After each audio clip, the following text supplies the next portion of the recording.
धन्यवाद। यो आयोजक संस्थाका कार्यकारी निर्देशक पुकार बन्धुज्यू, माननीय सभासदज्यू,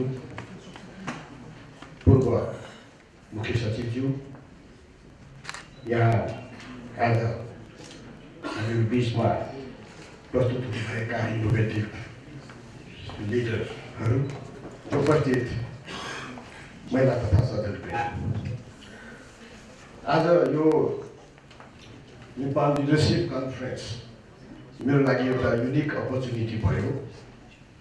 यस किसिमकै एउटा लिडरसिपमै फोकस गरेको कार्यक्रम म सायद पहिलोपटकै म उपस्थित भएको छु र अघि प्रारम्भ गर्दाखेरि नै एउटा शब्द मैले सुनेको छु कि लिडरसिप क्राइसिस। वास्तवमा हाम्रो देश साँच्चै के लिडरसिप डिफिसिटको सिन्ड्रोमबाट आक्रान्त हो? नभए यो देश आफै त त्यस्तो गरिब हुनुपर्ने, अशिक्षित हुनुपर्ने, उदासीन हुनुपर्ने, पछौटे हुनुपर्ने त्यस्तो कारण के थियो? हामीले प्रजातन्त्रप्रतिको र आधुनिकीकरणप्रतिको आसक्ति नदेखाएको होइन, त्यसको लागि सङ्घर्ष पनि नगरेको होइन, गभर्नेन्सका विभिन्न फाँटहरूमा सुधारका कुराहरू नगरेका पनि होइनौँ, रुल अफ लका भ्याल्युजहरूलाई अनर नगरेका पनि होइनौँ, ह्युमन राइट्सका विभिन्न नर्म्सहरूलाई, इन्स्ट्रुमेन्ट्सलाई हामीले इन्डोर्स नगरेका पनि होइनौँ। यी सबै कुराहरू एउटा सभ्य राष्ट्रले जे कुरा गर्न चाहन्थ्यो त्यो कुराको इच्छा हामीहरूसँग जागेकै, नेपाली जनता यी सबैलाई हासिल गर्न चाहेकै। त्यति भइकन पनि यो देश आज यसको परिचय किन गरिब, अविकसित, अभागी यस्तो राष्ट्रको रूपमा किन परिचित छ?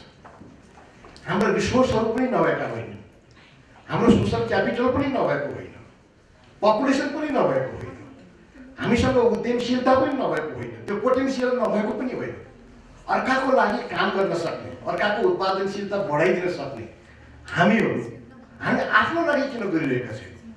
हामी आफैले धिक्कार्ने अवस्थामा किन छौँ? के कुरा छ यो? मलाई के लाग्छ भने पैसा नभएर हामी गरिब होइनौँ, रिसोर्स नभएर पनि गरिब होइनौँ। त्यसको त के कारण छ? र मलाई निचोडमा के भन्न मन लागेको छ भने सायद हाम्रो क्राइसिस यो लिडरसिप क्राइसिस नै। यो लिडरसिप क्राइसिस भनेको कुनै पोलिटिकल लेभलमै मात्रै हुने र अन्यत्र नहुने भन्ने कुरा होइन। हामीले नेता भनेपछि चुनाव जितेकै हुनुपर्ने त्यस्तो धारणा हो भने त्यो गलतै। लिडरसिप एकपल्ट चुनाव जितेर त्यसको डिभिडेन्ड सधैँ खाने गरी जन्मिने, लिडरसिप कुनै खानदानमा पनि जन्मिने, लिडरसिप कुनै तालिमबाट पनि जन्मिने हो। लिडरसिपको एउटा आवश्यकता जीवनको सम्पूर्ण पहलुहरूमा, चरणहरूमा यो आच्छादित हुन्छ, यो निरन्तर ग्रो गर्छ, यो साइकल हो। यो आषाढमा एकपटक के खेती गरेको थियो, हरेक साल मङ्सिरमा धान काट्न कहाँ पाइन्छ?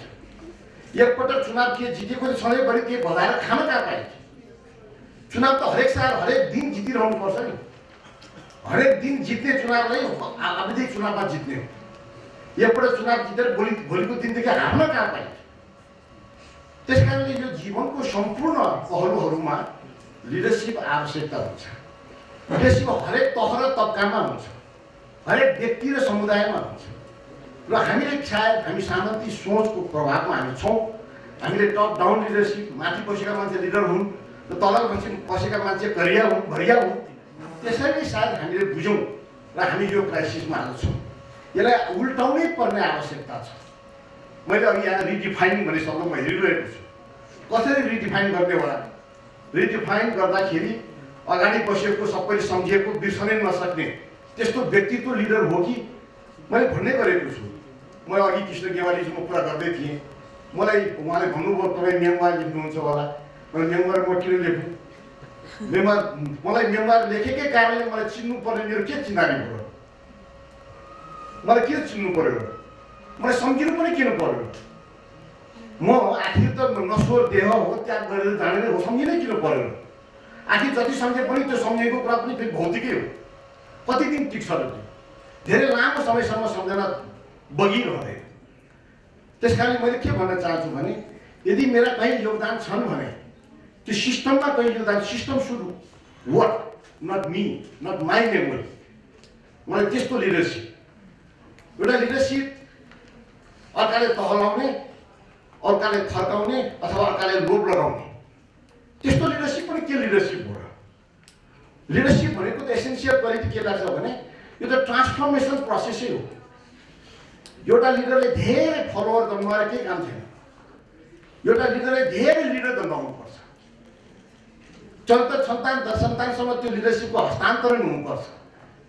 हरेक मानिस यदि हामी हाम्रो पोलिटिकल ल्याङ्ग्वेजमा भन्ने हो भने सार्वभौम नेपाली जनता भन्ने हो भने 4 जना नेताले जहाँ निर्णय गर्यो सार्वभौम जनताको चाहिँ तर्फबाट प्रतिनिधि पात्र गरेर निर्णय गर्यो। अनि त्यस्तो अभागी प्रजातन्त्र के प्रजातन्त्र? त्यो लिडरसिप त हरेक जनताले आफ्नो अनुभूति, आफ्नो अधिकार, आफ्नो विवेकलाई अभिव्यक्त गर्न सक्ने जनताको बल्ल पो प्रजातन्त्र हुन्छ।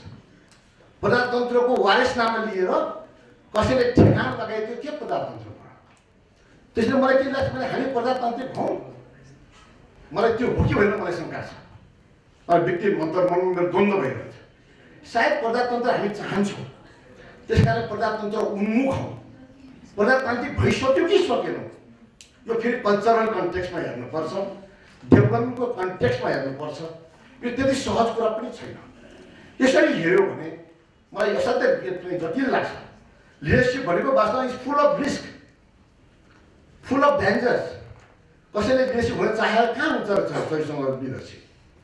लिडरसिप हुनलाई केही ज्ञान चाहियो, केही परिदृश्य चाहियो, त्यसलाई ट्रान्सफर्म गर्ने कुनै एक्सन चाहियो, इनिसिएटिभ चाहियो, त्यसलाई कम्युनिकेट गर्ने क्षमता चाहियो, त्यसलाई फेरि ट्रान्सलेट गर्ने, फेरि परिणाममा रूपान्तरण गर्ने फेरि क्षमता चाहियो, त्यसलाई कन्सेन्सस बिल्ड गर्ने फेरि क्षमता चाहियो।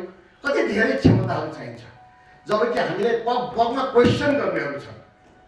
हामीलाई दायाँबाट बायाँबाट पुरानो पुस्ताले एउटा भन्छ, नयाँ पुस्ताले अर्को भन्छ, एउटासँग मिल्यो अर्कोसँग मिल्दैन र सधैँ पनि निरन्तर संवाद सहमतिको निर्माण गरिरहनु पर्छ।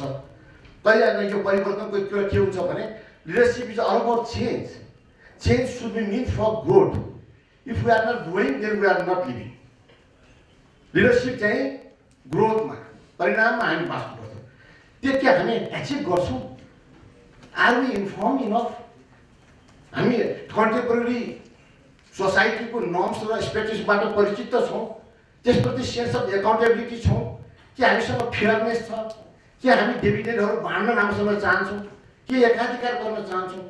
हाम्रा कुराहरू मैले गरेका कुरा तपाईँ मन पराउनु भएन भने तपाईँको मुख मलाई हेर्ने मन लागेको हुन्छ कि हुँदैन?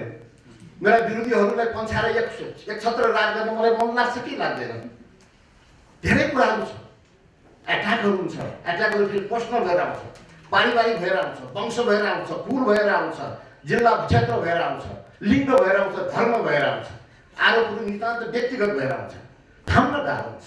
हामीले त्यस्तो फेरि मैले भिडियोमा पढेको थिएँ, जब आरोपहरू व्यक्तिगत हुन्छन् तब त्यो आरोपलाई फेरि मैले व्यक्तिगत रूपमा मैले ग्रहण गरेँ भने अब फेरि सर्भाइभल पेसोमा छैन।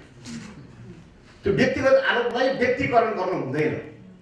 त्यसबाट मुक्त हुन सक्ने क्षमता, त्यसै लिडरसिपको एउटा उचाइ यसले माग्दछ। सोचले, संस्कारले, व्यवहारले, चिन्तनले एउटा त्यस्तो किसिमको तह माग्दछ। के त्यो हामीसँग छ? त्यसो भन्यो भने हरेक कुरा, जुन कुरा हामी परिवर्तन गर्न चाहन्छौँ ती सहजै परिवर्तनशील छैनन्। एक्सटर्नल फ्याक्टर्सहरू छन्, रिसोर्स छैन, ऐन कानुन छैन, वातावरण छैन, समर्थन छैन, मूल्य मान्यता छैन, सहयोगी भावना छैन, राम्रो टिम छैन। त्यसको अतिरिक्त हामी फेरि पनि चेन्ज गर्न चाहन्छौँ र चेन्ज नगर्ने नेता त के नेता हो? चेन्ज गर्नै नसक्ने नेतै होइन। चेन्ज गर्ने हो भने हजार व्यवधानहरू छन्, दलछेडाहरू छन्, त्यसलाई पार गर्नुपर्छ। त्यसो हो भने यो चेन्ज कति गाह्रो छ, लिडरसिप हुन कति गाह्रो छ। यस्तो लिडर हामीलाई चाहिएको छ जसले असम्भवलाई सम्भवमा परिणत गराउँछ, जसले आफूले देखेको दृश्यलाई सबैले हो भनेर समर्थन गर्नु नहुँदैन। म एउटा परिदृश्य भिजन त म देख्न सक्दछु, म सेयर पनि गर्न सक्दछु, तर म सँगसँगै त्यो भिजन हेरिदिने मान्छे भएन भने मसँग सहयात्री कसरी हुन्छ? त्यो दृश्य, त्यो स्वप्न सँगै सपना देख्न सक्ने त्यो जमात मलाई चाहिन्छ। यसको मतलब टिम चाहिन्छ। त्यो यात्रा सँगै गर्ने कमिटमेन्ट चाहिन्छ। त्यो यात्रा पहिल्याउने फेरि दृष्टिकोण चाहिन्छ। त्यसमा थकाइ लाग्दा अनेक चरणहरू हुन्छ, त्यसमा अनेक आपत्तिहरू हुन्छन्, आलोचनाहरू हुन्छन्। अहिले गगनजीले भन्नुभएको जस्तै रिस्कहरू हुन्छ, समाप्त गरेर समूल नाश गरिदिने सम्भावना पनि हुन्छ। त्यतिखेर एउटा कर्मयोगीले जस्तो फल प्राप्त होस् वा नहोस्, तर म निरन्तर मेरो यो अध्यावसाय म गरिरहन्छु, त्यो अठोट मसँग भएन भने त्यो सम्भव छैन। त्यो यो यस्तो एउटा जटिल काम छ। अब हामी त पुरानो पुस्तामा परिसक्यौँ। म मेरो करियरको फाइनल डेजहरू काउन्ट गरिरहेको छ। म तपाईँले धेरै ट्रान्सफर्म गर्ने कुराहरू छैन। तपाईँको यस्तो ट्रेनिङ लिन सक्नुहुन्छ, लिडरसिप कसरी ग्रो गर्ने, कसरी सब्सटेन्सिएट गर्ने, त्यो अवसर तपाईँले पाउनुभएको छ। हामी त चान्स एन्ड एक्सिडेन्ट हुँदै फिर्दै जाँदाखेरि आजको यो तहमा आइपुगे कि पुग्दैन त्यो थाहा पनि थिएन, आइपुगे र कुनै ढङ्गले आफ्नो एउटा समयको क्षेपण हामीले गरिरहेका छौँ। तर मेरो आफ्नो चाहिँ व्यावसायिक जीवनको कुराहरू गर्ने हो भने मैले करिब 40-41 वर्ष मैले सेवा गरिसकेको छु र मलाई भन्नुहुन्छ भने शाखा अधिकृत रूपमा म प्रवेश गर्दाखेरि मैले सिधा प्रधान न्यायाधीशसँगै मैले काम गर्ने मौका पाएको थिएँ उहाँकै सेक्रेटरिएटमा। र त्यतिखेरै पनि मैले एउटा शाखा अधिकृत मात्र छु भन्ने अनुभव मलाई कहिले भएन।